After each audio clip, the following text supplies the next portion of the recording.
Bueno, antes de comenzar, me gustaría que hagamos unos 30 segundos de silencio.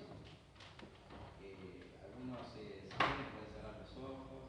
Es un ejercicio que por ahí la historia de la iglesia siempre hace a la hora de orar o de pensar, de meditar, prepararse para algo. Siempre está bueno sentarse, parar un poco, parar el corazón, parar las emociones y bueno, y sentir, estoy acá en la iglesia, estoy listo o estoy con mi cabeza en otro lado. Es como un ejercicio para estar, ¿sí? Sentir que está. ¿Les parece? Hacemos unos 30 segundos de silencio y ya arrancamos.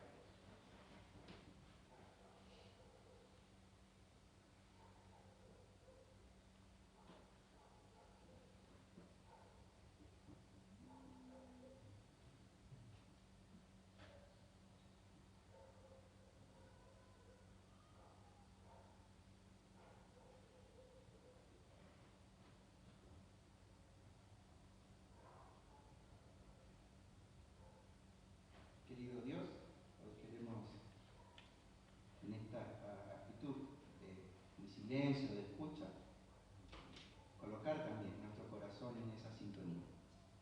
Queremos escucharte, queremos aprender de lo que tenés para nosotros hoy. Gracias también porque tu palabra todo el tiempo nos invita a esa escucha atenta. Oro, Señor, para que hoy nuevamente provoque en nosotros esa liberación necesaria, ese cambio necesario.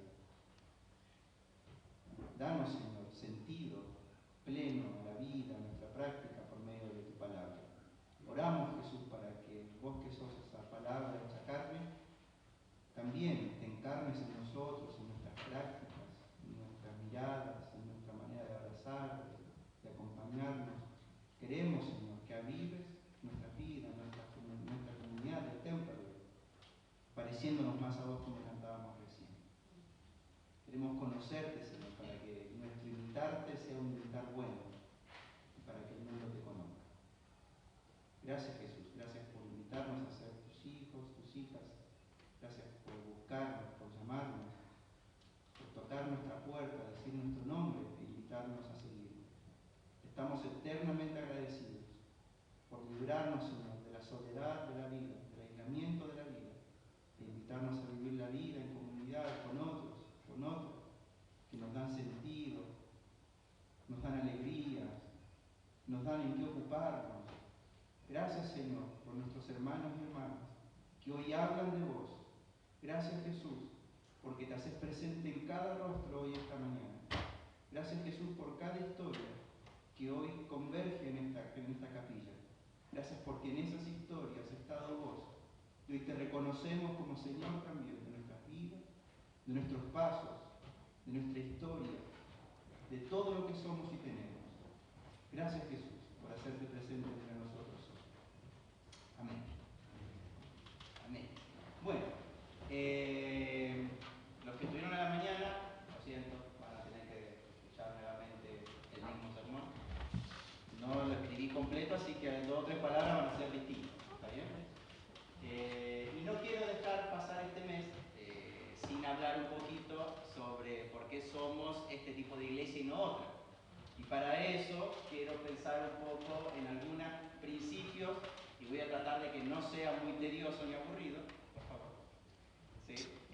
Y quiero hablar un poquito sobre la Reforma, tomando algunos textos que por ahí no son tan conocidos, pero que fueron parte de lo que Lutero y sobre todo Felipe Melanchthon, un tipo que escribió más que Lutero, usó para decir o para colocar algunos elementos comunes.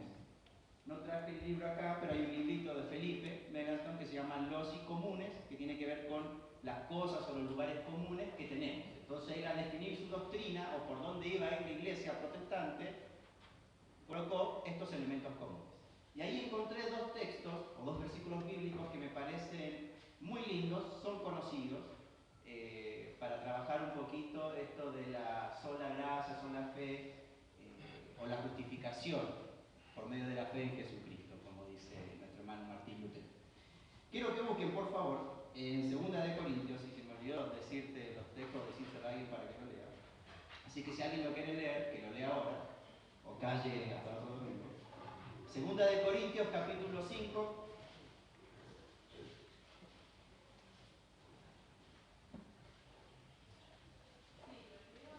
Por favor, del versículo, vamos a leer del 17 al 21. Segunda de Corintios, capítulo 5, del 17 al 21.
Amén. Ahí está, perfecto. Muchas gracias. Bueno, ¿qué palabra rescatan de estos textos? Que hoy lo trabajaron incluso los chicos. Reconciliación. Muy bien. Vamos a ir por esa línea para hablar un poco de lo primero que hace Dios antes de eso que conocemos como justificación y esos otros pasos posteriores. Para contarles un poquito, nuestro hermano Lutero, monje agustiniano, gracias, sí,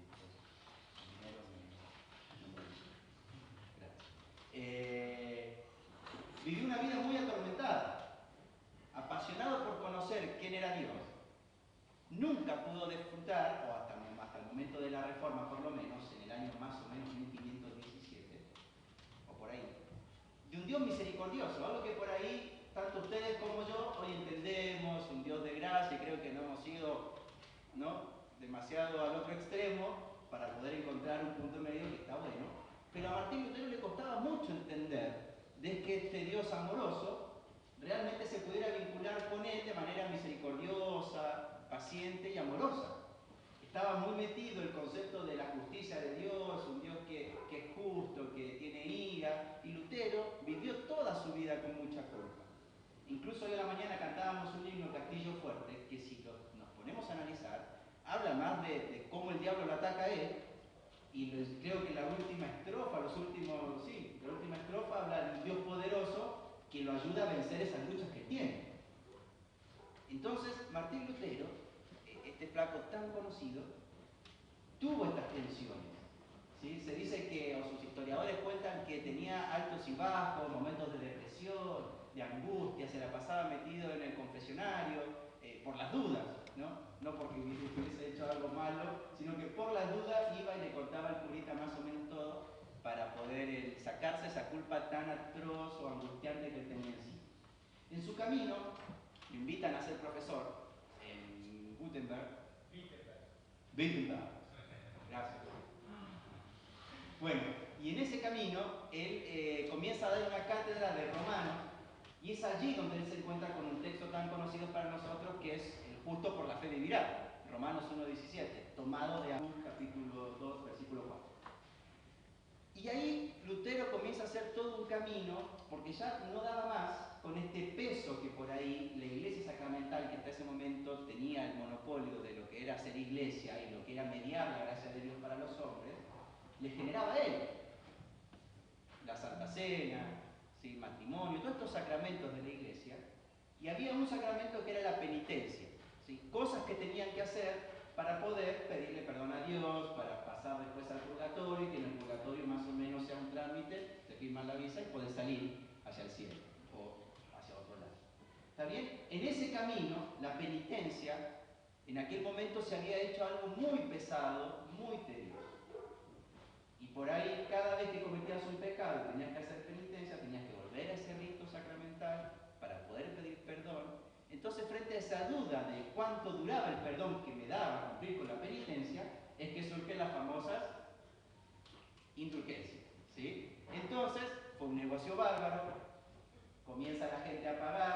pesitos por un pecado, una mentira, o pagaban un poco más con terrenos o con otras cosas por si querían perdón por todo un año o por toda la vida.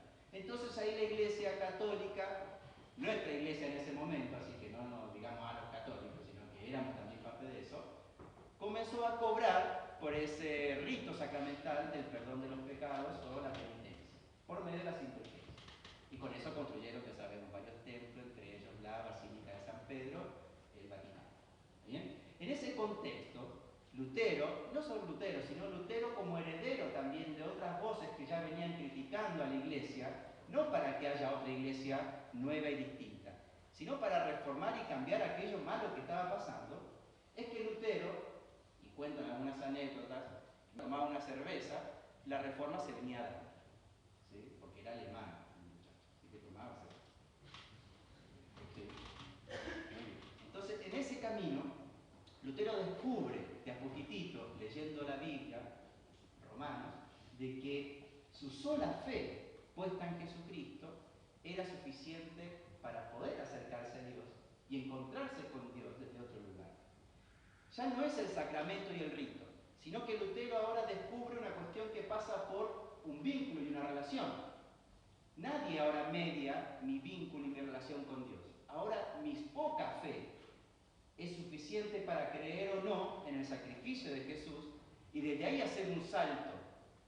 Ya no son mis obras, ya no son cuánto puedo pagar, ya no son mis actitudes solamente, sino que simple y llanamente es mi poca fe, porque ni siquiera es que tenga una fe tan grande como dice Jesús, es mi poca fe para decir, bueno, Jesús, creo realmente en tu nombre. Y eso, que para nosotros es tan común, a Lutero le costó años de flagelarse, de encerrarse, de llorar. La gente que lo conocía y contó cosas de él dice que hablaba con demonios y todo en su habitación, porque todo el tiempo peleaba con voces que le decían lo que estás haciendo está mal, estás yendo contra la iglesia. Que entendamos, la iglesia era el que tenía a Dios presente ahí, entonces ir contra la iglesia era pelear contra lo que en teoría Dios había establecido. No era algo como hoy que estamos enojados con la iglesia y nos vamos a otra. En ese momento costaba la vida pelearse con la iglesia. Entonces en ese contexto Lutero comienza a descubrir por primera vez un Dios misericordioso, un Dios que lo acepta como es y que por más que le haga todo lo que pueda hacer, Dios nunca le va a aceptar eso como una ofrenda para vincularse, porque la única herramienta necesaria para el vínculo es creer que ese Dios me está buscando y que quiere amarme y relacionarse conmigo. Bien, entonces la fe puesta en el sacrificio de Jesús como elemento suficiente para el encuentro con Dios. Esto ya lo tenemos claro nosotros. Ya nos graduamos de este tema en teoría, ¿no? Espero que sí. Aunque cuesta de repente, ¿no? Igual de repente andamos como el hijo pródigo inventando excusas para acercarnos a Dios y cuando nos mandamos alguna, nos cuesta volver a Dios y decimos, uy, no, porque debe estar enojado, como si Dios ya no supiera lo que estás pensando, ¿no? Y por más que entendemos que hay una gracia que ya media entre Dios y nosotros, ¿sí? Por medio de Jesucristo, nos cuesta también y nos comportamos como esos hijos pródigos, ¿no? Inventamos argumentos, inventamos excusas y así nos presentamos muchas veces o no delante de Dios.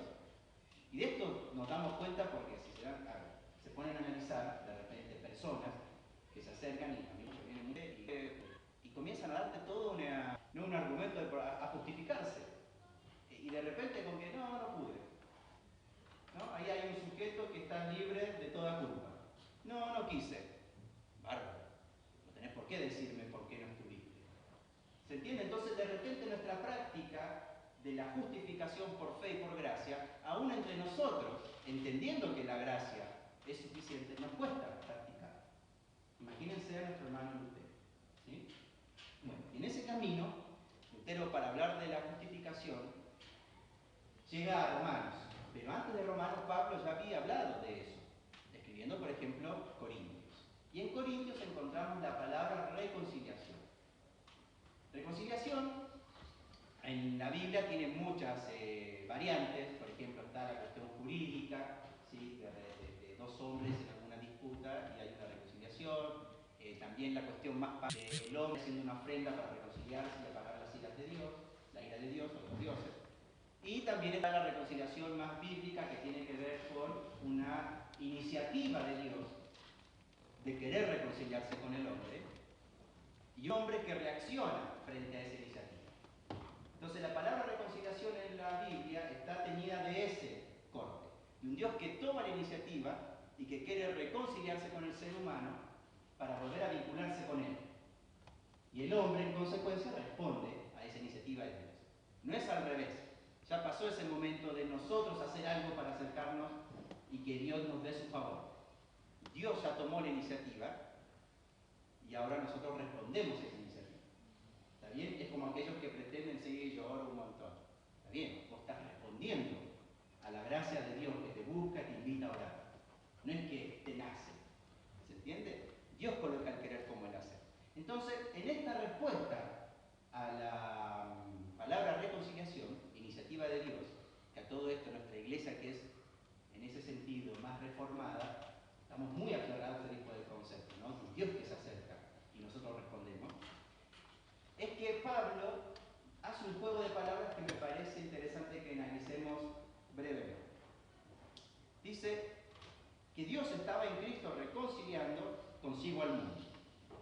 La palabra reconciliación, si ustedes lo buscan después en algún diccionario, también tiene una raíz latina que es concilium, que concilium, sabemos, es encuentro, reunión, es juntarse, es volver a encontrarse.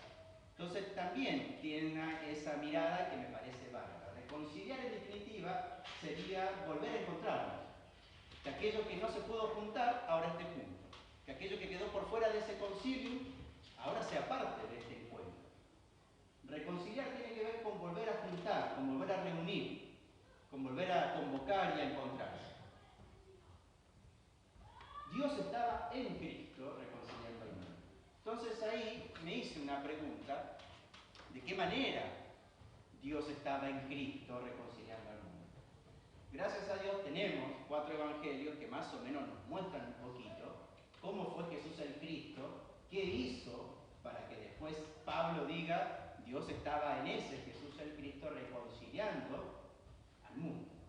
Entonces para eso, y para no ser tan pesado con hablar de Jesús, aunque deberíamos hacerlo todos después de los evangelios, vamos a recurrir quizás a 2 historias que hablan un poquito de esta reconciliación que estaba haciendo Jesús el Cristo entre los hombres y Dios.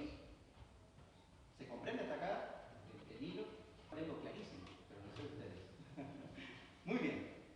Y hay 2 historias que voy a comenzar con la que no conté en la mañana, para los que estuvieron, que tiene que ver con la historia de Zaqueo, en Lucas 19. Ya la conocemos, después si la quieren buscar, la pueden releer. ¿Alguien se anima a contármela así en introducción, desarrollo y conclusión, brevemente? ¿Cómo es? Se me olvida. Alejandro. A ver, rápidamente. Sí. Jesús venía caminando hacia, estaba pasando y Zaqueo era un pícaro que, estando en el puesto de poder, se había quedado con los señores del pueblo. Y había escuchado, había sentido hablar de Jesús y estaba ansioso por tener un encuentro. Y como era previsible, había tanta multitud que él no podía alcanzar a verlo. ¿Y qué hizo? Buscó la forma de encontrarlo, de verlo. Y se subió a un árbol para poder, de esa forma, visualizar a Jesús. Y cuando Jesús venía, se sonreía, ¿no? Zaqueo, Zaqueo, es preciso que tengamos un encuentro en tu casa. Vamos a tener un encuentro. Así fue que Jesús fue a la casa de Zaqueo y Zaqueo le prometió que iba a devolver lo que se había robado 4 veces. Y si le debía a alguien, también se le iba a devolver, también multiplicado 4 veces. Y así fue que tenemos un funcionario operativo. Gloria. Muchas gracias. Muy bien, la narraste bárbaro. Hiciste ahí algunos agregados al texto interesantes. Están bárbaros. Muy bien. En síntesis nos contó lo de este republicano, funcionario público, gracias por la actualización, de lo que aconteció. en ese texto o en esa imagen hay un juego simbólico interesante. El hombre, nuevamente, en esta actitud de querer acercarse a lo divino, en este caso Jesús y Zaqueo a Jesús, hace todo su esfuerzo por hacerlo. ¿Sí? Y no porque quería cambiar, sino que quería chusmear realmente, porque este personaje llamado Jesús, el moreno de Nazaret, estaba generando tanto revuelo. Se subió a un sicómoro para visualizarlo. La sorpresa, sorpresa de Zaqueo, Jesús ya lo tenía visto. Entonces ahí está el primer cambio de la reconciliación, lo que hablábamos recién. Por más iniciativa humana que está bárbara y que es necesaria, Jesús ya lo había visto, dice el texto. Entonces, si entendemos que Dios en Jesús, perdón, la edad, Dios en Jesús estaba acercando al hombre, ¿sí? Es Dios el que toma el que esconda donde te esconde y te suba donde y hagas lo que hagas por acercar. En ese texto es Jesús el quien lo ve y ya tenía todo un plan para él. ¿Sí? Hay un cambio. Y cuando van a la casa, no sabemos qué dialogan. No sabemos si citaron la ley, no sabemos cuánto rato duró, no sabemos qué comieron. Simplemente que hubo un encuentro, hubo una mesa compartida. Algo provocó Jesús en este funcionario público que lo llevó a cambiar. Hubo una reconciliación, incluso Reina Valera habla de un recaudador de impuestos, un pecador. ¿Cómo va a salir a la casa de un pecador? Que era la crítica que le hacían a Jesús todo el tiempo. ¿Cómo te vas a juntar con ese por Dios? ¿No? Y en ese encuentro, algo pasó que Zaqueo cambió. Y no es que acepté a Jesús y listo. Tuvo una actitud concreta. Lo que había afanado, intentó devolverlo. ¿Sí? Intentó. Dejémoslo así. ¿Sí? Intentó devolverlo, intentó mostrar que ese encuentro, ese volver a juntarse, ese reconcilio, generó algo positivo, que no solo afectó su vínculo con Jesús, con este Dios que se le acerca para transformarlo, sino que él también tuvo la necesidad explosiva de ir y hacer algo concreto respecto a sus malas actitudes previas, ¿no? Y cambió, una conversión. Y lo que me gusta del texto es que el texto no juega con qué conversaron, ni cuántos pasos hicieron para llegar a eso, ni qué tipo de texto les... No, simplemente que compartieron una mesa y algo pasó. Y queda libre a nuestra imaginación. Otro texto maravilloso para hablar de qué manera Dios estaba en Cristo reconciliando al mundo es el de Lucas 10, que tiene que ver con la parábola del buen samaritano. ¿Sí?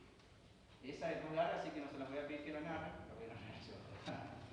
Bueno, en ese texto aparece un hombre tirado, apurado, ¿no? A la iglesia, tenés que hacer todas sus cosas. Como que los músicos son así, los músicos llegan, tocan los instrumentos, no ven a nadie, no les importa. Los de la Biblia, los que aparecen ahí. Y llegaron a la iglesia, iban camino a saber dónde y no tomaron en cuenta a la persona que estaba tirada. Y acá viene la picardía de Jesús de colocar como ejemplo bueno a alguien que para ellos no era tan puro o eran malos en ese momento, o socialmente mal vistos, que eran los samaritanos. Entonces Jesús también vivo, como para hacerlos molestar un poquito, le dice hasta que pasó un samaritano y tuvo compasión de él. Lo subió a su mula y lo llevó a una posada, podríamos hablar de una guardia, ¿no? Y le pagó al muchacho del mesón de la posada, para que lo cuidara y si gastaba un poco más, después, cuando vuelva se le iba a dar. En esa actitud, Jesús nuevamente está mostrando otro tipo de reconciliación en su práctica, o de cómo Dios estaba reconciliando al mundo por medio de Jesús, y que tiene que ver con todo aquello que hoy nos incomoda y nos molesta, todo aquello que dejamos por fuera de nuestra mirada, todo aquello que no sabemos mirar porque nos incomoda. Hoy me encontré con una persona fuera de la iglesia que comenzó a hablarme de acción social y medio molesto porque no viene ni bañado siquiera. Me dice, y viene gente que viene tomada o con alcohol. Y le incomodaba a él, al señorito, con todo respeto. Pero digo, si se trata de eso, se trata de aquello que más me incomoda, es lo que tiene que movilizarme. Lo que más me incomoda es lo que me transforma y me cambia.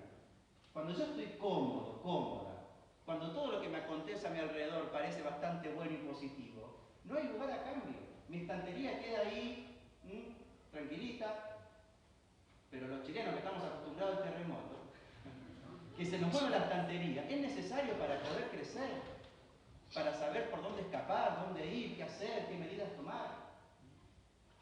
El samaritano y esta persona que estaba herida representan un poquito eso. Y hay como 2 o 3 elementos ahí que tienen que ver con la reconciliación. Una es esa, aquello que nos molesta, al final resulta ser que es donde más atención tenemos que poner, aquello que nos incomoda es donde más ojos tenemos que poner. Y por otro lado, la actitud del posadero. Me encanta pensar la iglesia también como un espacio de posada. Una iglesia donde gente herida venga, traída quizás por esta gente llamada samaritana, samaritana. Una iglesia donde los que se sienten hoy medios enfermos y heridos puedan encontrar un poco de sanidad y de mejora. Una iglesia donde venga gente, no para apropiarnos, porque no creo que el posadero tuviera a la gente enferma ahí todo el tiempo sanándolo y generando herida para seguir sanándolo y más herida para seguir sanándolo, y así lo tenemos entre nosotros. Sanarlo y que después siga su camino. Pero una iglesia que invierte tiempo, actitud, corazón en revertir el dolor del ser humano para que después siga caminando sin apropiarse de ello, es una posada que tiene que ver con la reconciliación. Dios estaba en Cristo y la metáfora, la imagen, la parábola que usa Jesús ahí tiene que ver con un estilo de vida, con una iglesia que se anima a sanar sin demandar después algo. Yo te sané, te debes a mí. No. Dios me invitó a reconciliar, a sanar. Y el último elemento, y con esto ya termino, que están en los Evangelios y en Corintios, es mucho más complejo. Porque el contexto de Lucas 10 está en el mandamiento, ¿cuáles son los mandamientos a seguir? ¿No? Amarás a tu Dios y a tu prójimo. Bueno, ¿cuál es mi prójimo, Jesús? Le preguntaba a un muchacho y les contó esta historia. Y cuando termina el relato, Jesús le dice, bueno, ¿cuál fue el prójimo de ese que estaba ahí medio muerto? Todos tuvieron que responder, les guste o no, el samaritano. Entonces Jesús, vivo, le dice, ve tú y haz lo mismo. Y ese ve tú y haz lo mismo no está en si querés, hacelo. Si tenés ganas, ve y haz lo mismo. Es casi una orden. Yo lo pondría entre esos mandamientos clave para nuestra vida cristiana. Ve tú y haz lo mismo. No si tenés ganas de hacerlo. No es si tenés ánimo de hacerlo. Ve tú y saná a otro. Andá y hacé de reconciliador, que es lo que después Pablo nos dice más adelante. Ustedes son embajadores de la reconciliación. Nosotros. O sea, no hay otros. No hay otro que va a venir a generar puentes y vínculos entre los vínculos rotos que hoy existen. No hay otro que va a venir a decir buenas cosas para que las cosas que están destruidas vuelvan a vincularse y a construirse. Los embajadores y embajadoras de la restauración somos vos y yo. Y es tu primer ministerio. Si hoy no tenés nada para hacer, no sé qué hacer en la iglesia, ahí tenés un ministerio. Embajador y embajadora de la reconciliación. Wow. La capacidad suficiente para sentirte reconciliado, reconciliada con Dios, para luego ir y reconciliar a otros. La capacidad suficiente para sentir que Dios te ama y te acepta como estás, para luego ir y actuar con ese mismo amor y aceptación a los demás. Eso es reconciliación. Entender que Dios tomó la iniciativa para justificarte, para perdonarte, para limpiarnos de todo, pero no para que nos quedemos con eso. No fue lo que le pasó a Zaqueo, sino para que vayamos y reconciliemos al mundo también con Dios. Y no al mundo etéreo, el mundo. No, sino entre nosotros, con nuestras familias, con nuestros hijos. Nuestras palabras, nuestra manera de vincularnos, de abrazarnos, tiene que ver allí donde nadie nos ve, somos embajadores también de la reconciliación. Allí donde nadie nos escuche, parece parecemos que estamos solitos y nadie nos está espiando, somos embajadores también de la reconciliación. Y es allí donde más necesitamos volver a juntar, a vincular y trabajar en ese camino. ¿Se comprende? Hoy, haciendo honor a la Reforma Protestante, me parece que el texto bíblico sigue protestando y nos invita a la protesta todo el tiempo, ¿sí? a una rebeldía que tiene que ver con que me resisto a mi comodidad, me resisto a pensarme que de esto se trata y de nada más. Tenemos que seguir trabajando por una mayor comunidad que se anime a sanar sin apropiarse, que se anime a sanar para que otros puedan seguir caminando, que se anime a ser una comunidad reconciliadora todo el tiempo. Y no porque teóricamente lo tenemos claro, sino porque entre nosotros ya la reconciliación ha tenido lugar, porque Dios ha tomado la iniciativa. Y ahora nos invita a nosotros, embajadores y embajadoras, a ser reconciliadores también. ¿Amén? Vayamos y hagamos lo mismo. Vayamos y hagamos lo mismo. Es Jesús medio incómodo, ¿no? Medio raro. Y tan incómodo que lo terminaron matando. Espero que la predicación del Evangelio no mate a nadie acá. ¿No? Esperemos. ¿Les parece? Oramos.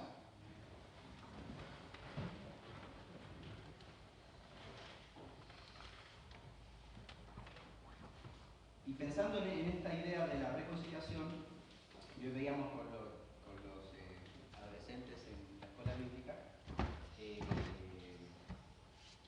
también cuando uno va a dejar su ofrenda, leíamos un texto, y hay un hermano que tiene algo contra vos, y qué sé yo, deja tu ofrenda, ve, podríamos usar en vez del perdón la reconciliación, y después ven y presentar tu ofrenda. ¿Sí? Jesús era muy práctico en eso.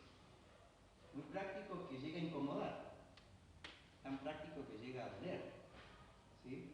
Pero intentemos hacer ese camino. Hoy pensemos en alguna situación, de que sea persona o situación, que nos gustaría volver a juntar, que nos gustaría reconciliarnos, y forcémonos para que ese camino del reino de Dios sea posible entre nosotros también. ¿Sí? Oremos. Querido Jesús, te damos gracias. Gracias por tu palabra, gracias por todos aquellos que desde antaño han dado la vida por mantenerla viva entre nosotros. Gracias, Señor, por Lutero, por Calvino, por tantos reformadores que dijeron esto no está bien, hay que cambiar. Gracias también por ese redescubrimiento de un Dios amoroso que ellos tuvieron, porque hoy también nos afecta a nosotros y nos hace bien saber y sentirte como un Dios cercano, como un Dios justo y como un Dios amoroso también para nosotros. Gracias porque sos Dios familia, que se ocupa de la comunidad todo el tiempo. Gracias porque sos un Dios que se nos reveló y nos cautivó. Hoy queremos volver, Señor, a depositar nuestra fe, nuestra poca fe, en quién sos. Queremos que todas nuestras culpas, nuestros dolores, nuestra mirada del pasado que nos pesa, hoy queremos entregártela, Señor. Queremos que tu gracia y nuestra poca fe se vea aumentada para creer que tu sacrificio es y fue suficiente. Queremos creer que en tu nombre, Señor, tenemos acceso al Padre. Queremos creer, Jesús, en vos. Y que nuestra historia, que nuestro caminar se vea, Señor, sanado por esa poca fe que cree que vos sos suficiente. Queremos renovar hoy, Señor, nuestro compromiso de servirte también. De decirte, heme aquí, henos aquí. Nos buscaste para una tarea puntual. Queremos comenzar por esta, por ser y cumplir con esto de ser embajadores, embajadoras. Señor, ayúdanos a vivir con la reconciliación en nuestras casas, en nuestros encuentros, con nuestros abrazos, con nuestras miradas, con nuestras actitudes, Señor. Queremos ser embajadores tuyos, queremos representarte como corresponde, mostrarte al mundo que somos personas también, que generan la paz, que actúan por la paz, que trabajan por la paz. Ayúdanos, Señor, a ser buenos embajadores de este ministerio que nos has dado. Perdonanos cuando no lo hacemos. Perdonanos cuando la bronca, cuando las emociones encontradas provocan en nosotros reacciones que destruyen. Perdonanos, Señor. Y ayúdanos a caminar como verdaderos, Señor, reconciliadores. Gracias, Jesús. Gracias por tu palabra. Ayúdanos a que tu Espíritu también genere en nosotros la fuerza, el impulso, el despertar necesario para que se haga carne en nosotros. Gracias, Jesús.